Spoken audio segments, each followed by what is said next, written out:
Okay, so Sunday, I was actually Saturday night coming back from San Francisco for 2 weeks. So I was first not only in jet lag, but then thought, okay, I have to do a new presentation, and it's 2 days, and it's in Berlin. And so I thought about what is really going on in mobile. I'm one of the co-founders of Smaato, which is one of the largest, or the largest mobile advertising aggregator or ad exchange. A lot of offices around the world, Silicon Valley headquarters, and so on. And was going through all different conferences around the world. There's, I think, a lot of things happening in mobile, and one of the main characteristics I see is that for a lot of the conferences which are longer established, especially rooted in the online world, like Next or the Mexico or some of the things we see here, mobile is often seen only as the little internet, and let's do banner campaigns just a little bit smaller. We adapt it to the small screen, and that's it. I think mobile is just much bigger than this, and it will open up all new possibilities and opportunities, and that's actually what's the interesting part, the opportunity part. And once we are mirrored with the screen, you think it's working? I can take you a little bit on a ride from my point of view, what is happening in mobile in the next couple of years, and where are new opportunities and maybe new players emerging. And so I think we're entering not only like mobile as an extension of online, but it's really a lifestyle of mobility. And I will have a couple of kind of pointers which maybe open up a couple of thought processes in your head. So the question is really, let's say, are you able, or are you willing, and are you ready to change the world? If you ask that, people, Larry Page asked this and said, well, less than 99.9999959 say, no, I'm just okay with what it is. And so that means that maybe less than 70,000 people in the world are really eager or even thinking about, well, what can I do, what can I really change, and so on. So he was saying this at Singularity University. Who is familiar with Singularity?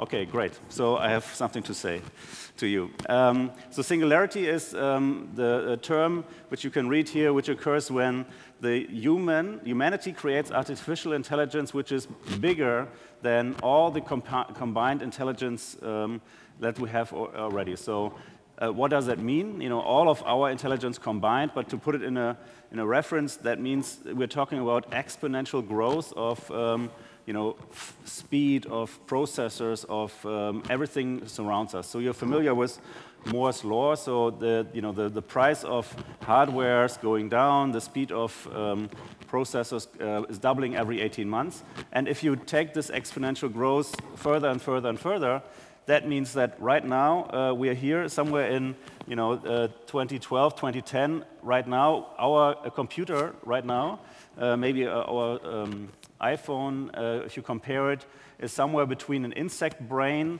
capacity or a mouse brain. So as much computing power in a mouse is comparable to what you have in your iPhone.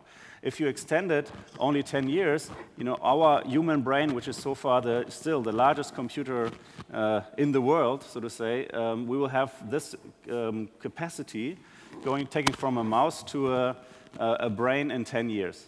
And if you think, well, but then this exponential growth means that in the next 20 years only, so 10 years from now, from a mouse to a computer of a human, and another 10 years, all humans, 7 billion times the computing power of what we only will achieve in the next 10 years. This is crazy, right? So that means you heard of Watson, this IBM computer, which the first life, it was called Deep Blue, and was the first chess computer beating the chess master. Now Watson from IBM was the first computer with artificial intelligence beating humans in Jeopardy. So it was a nice game on TV, and this computer is probably half of the size of the room still. In about 10 to 15 years, the computing power of that big room will be in our iPhone. So that means all of you have the chance to create software, services, you will be users of this, let's say it's the iPhone 12. That means it's maybe 5 generations away from now. And if you just imagine now, we are waiting for the 5, and we know what 4 is, but it's, has been an evolution and always a little surprise and new stuff and so on. This, what we see, is not like a new Siri and this, it will be like this.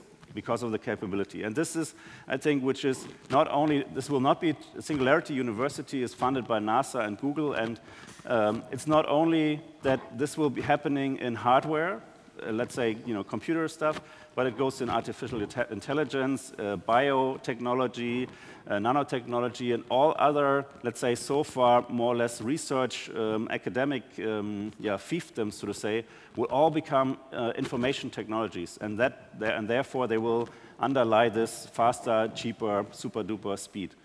And just to put this in perspective, only the last couple of years we really kind of also have the increase of popularity. So we are in this exponential growth phase.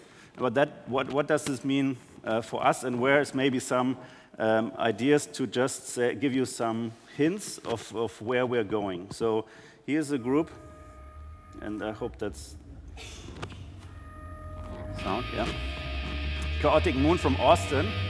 So they are hackers, and they are cool people, and so I leave you with this. So they created a skateboard, and it has some tricks.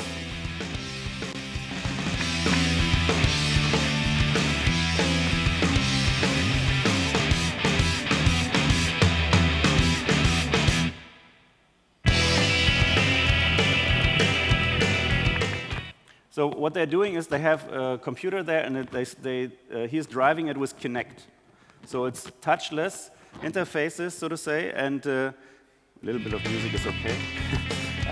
So he's trying to use, let's say, something which is maybe entertainment device, new stuff from the living room, and takes it now on the streets. So it's an electric-driven skateboard. I would kill.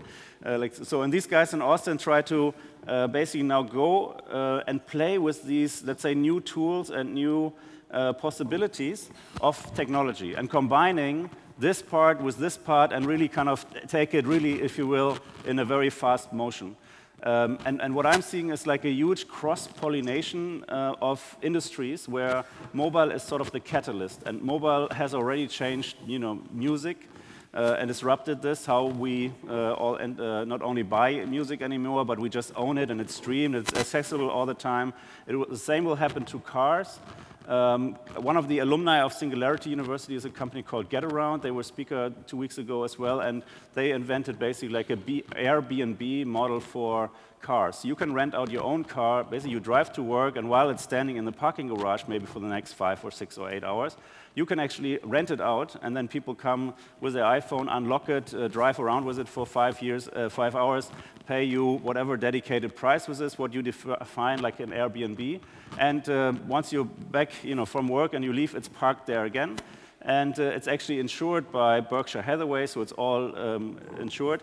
And this might eliminate maybe all of the concepts of where we're going now with car-to-go or rent-a-car companies. Everything under that whole industry, I think, is big under pressure, especially also with where you see, on the other hand, huge opportunities with entertainment services, Opeo, for example, in BMW.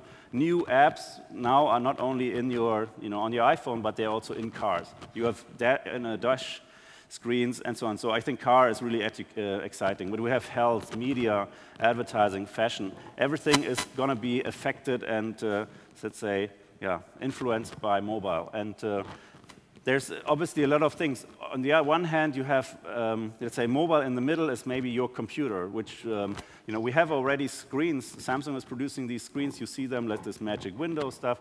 And this can be the iPhone 8, for example, 3 years from now. Why not, right? And so we have to start thinking about these possibilities. And not only, we saw the similar thing with the banana. So what do you want to have? And not write, what is maybe possible, what you want to do. Henry Ford once said, well, if I asked people, for example, what they want, nobody would have told him, well, let's have a car, and it should be really cool and black and very fast. They would have said, well, I need a faster horse, or maybe 2 horses, right?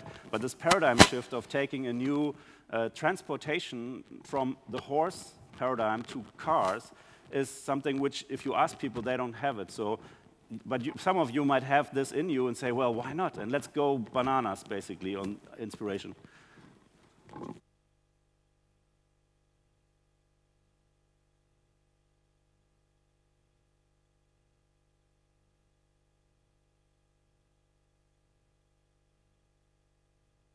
So you have new interfaces like voice, artificial intelligence, Siri, and so on, basically working with the computing interface. Sensors like are you moving? There's a software which is actually checking you in automatically wherever you are, and we call it maybe the Internet of Things when we interact with pieces and information around us.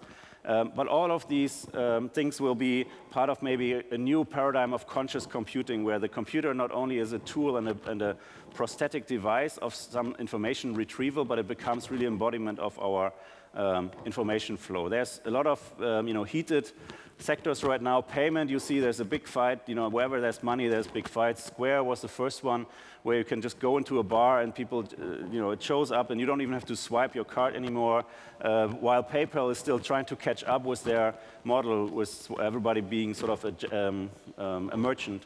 Barclaycard has now NFC stickers, so they don't want to wait for the industry anymore to put NFC stickers in. But maybe if you have this, you don't need NFC anymore, because all of this, whatever has happened with hardware, what Google is trying, almost feels like 1.0. And while you're waiting that every Aldi register has maybe an NFC chip, you might already run around and don't need this whole plastic anymore. Quantified Sell is, who is familiar with that term?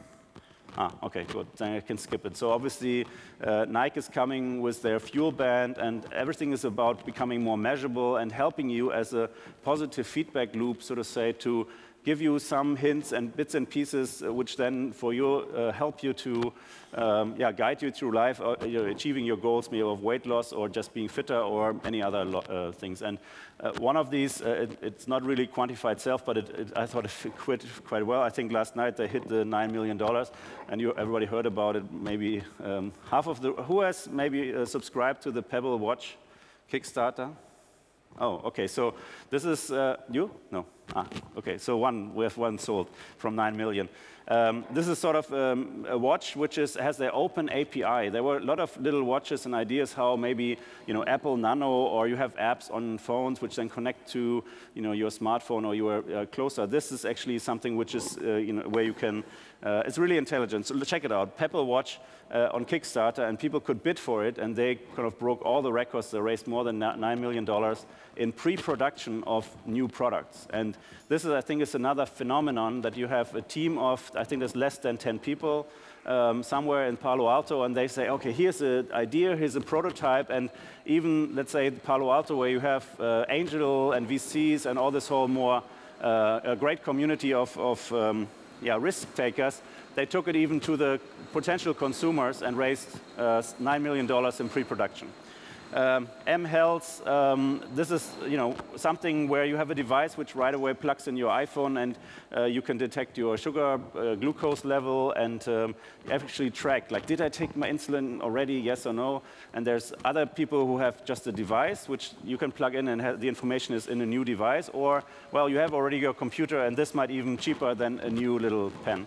Obviously, mHealth is a big topic in Africa, where this service, where Frog is involved, actually has now more than 9 billion SMSs exchanged, where people have questions like, do I have maybe symptoms which might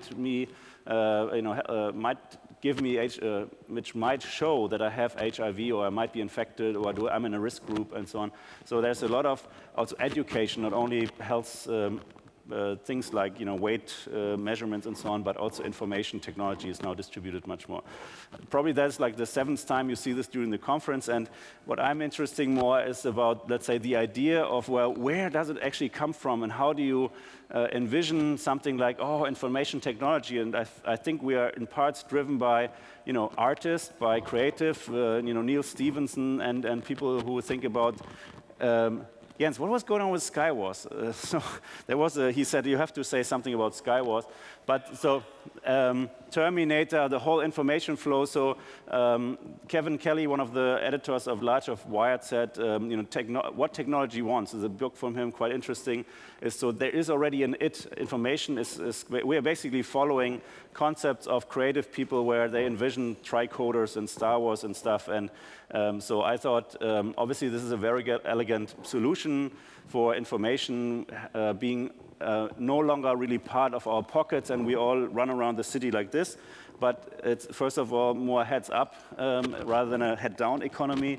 But it also is somehow more that the mobile device is sort of the computing platform where the computer, in a way, you look at this, you have a screen, a computer, and maybe some sensors, and the computer maybe goes into your back pocket, and the display goes here, and the sensors are some more connected. Microsoft is working on stuff, you know, similar like the Nike Pulse. If you think that the next generation, they're working on sensors where you, let's say, when you jog, you don't have to say, oh, I want to skip the beat, or this, I don't like the song. So you go to your iPhone and say, okay, pluck, pluck. So you can take actually a wristband which then says play, forward, stop, and so on. So there's like crazy stuff coming.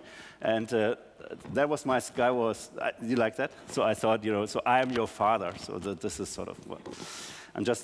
And I thought we were only 20 people here, so I thought I can be a little bit more. For me, all of these things, there's a new category which is you know, design thinking. And you have agencies like Fjord here in Berlin working for Nokia or Frog or you know, some agencies like Chiat Day or so, they were speaking at my conference.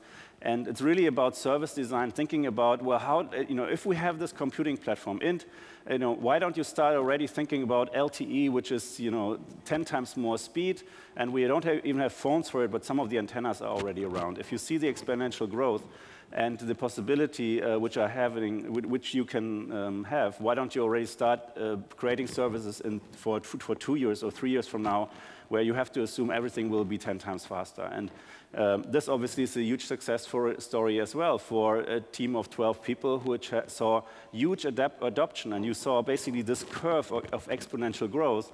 You know, 3 days after they entered the Android store, where they got like 30 million downloads in 3-4 days, they got acquired, and it was a 3-day deal, if you hear it. And I think you should look into, let's say, this whole design thinking and service, and I feel design will be not only the hacking part of, you know, new cool things, but really the design and the talent of a small group, which can really change the world, and that I think will be a big, well, advantage. And so here, back to our little group for the last 3 minutes of my presentation, Jörg.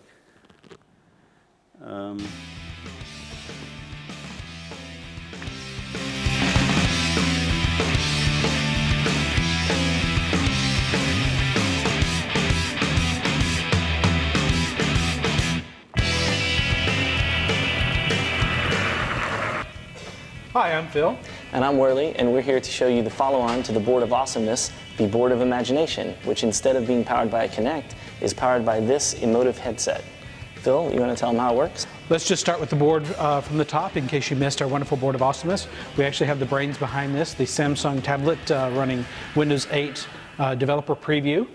We actually have our USB cable that runs up underneath, where we connect in with our wireless transmitter for our headset. It detects your brain waves. It actually figures out where you want to go. You imagine yourself being there, and it actually takes you forward. Piloting the board is pretty simple. It's actually a lot easier than our first version. What you do is you take the emotive headset, and once you've made sure that the contacts are moist, you simply put it on your head, adjust it right above your ears, make sure all of the contacts are in the right position, and then it starts picking up the signals from your brain.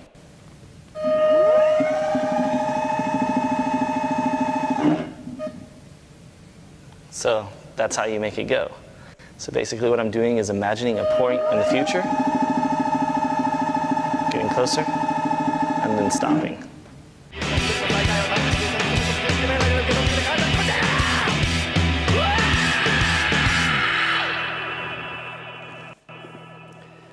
So I think that's pretty much awesome in the American sense of mind. So a small group, you just take stuff out of the lab, stuff out of totally different environments maybe, and where this is an EEG, mind control, something where people maybe thought this can help cure, I don't know, mind diseases or sleep apnea or whatever. They take it for, you know, entertainment vehicles or the outside world. So I think this is what we're up to. I don't want to, let's say, leave you with one thing. I'm a real optimist, and I like that there's huge opportunities here, but I think we also have to be aware of what it is. So I encourage you to read about Singularity, read about what's happening if you are interested in this. But we also have to see whether this is sort of, if we're clicking ourselves into a whole, this can obviously, both of this can have positive or negative effects, and not only for society, but also for each of ourselves. The speed of innovation, the speed of information flow we have in and around us is something where sometimes we have to just stop and breathe and think about it. And there's actually also in kind of new terms for illnesses. We started with continuous partial attention, where we all like check emails and it vibrates here, and you hear me, and people hear click and Twitter and so on. And so email apnea is something, the apnea at night when you kind of stop breathing and then you snore and this and this. And so we also have this, if you kind of read your email, you start also the breathing part, and it's the same thing, like if you're a speaker, you're kind of a little nervous and you don't relax and whatever. So the same thing happens here, and all of this might have some effect. So maybe one of you creates stuff, which is, and this is the last thought, the D School in San Francisco, which is a partner of the Design Thinking School at the Hasso-Plattner Institute here in Potsdam. There's a new course now about calming technology. So total opposite in a way of where we are going, right? So if you see this exponential growth and the craziness, you might see the opportunities of, be the creator of the new design paradigm for the iPhone 8. Great, that's one job and one opportunity. The other one as well, really dealing with all of these things which come around us and maybe help in making services and the software much more aware of the stress level it can occur, and so really kind of try to bring, not calming, something like, oh, stop, interrupt, you have to now breathe. No, but rather, in the software directly, more indirectly, help you stay sane and don't burn out so fast, so to say. So these are a couple of things we are collecting as in some of our conferences, but also in a trend report, and I just wanted to give you a glimpse of something which I feel is fascinating and definitely debatable. So if you have any questions, I think we are officially cutting out here, but I hang around if you want to talk. Thank you so much for your attention.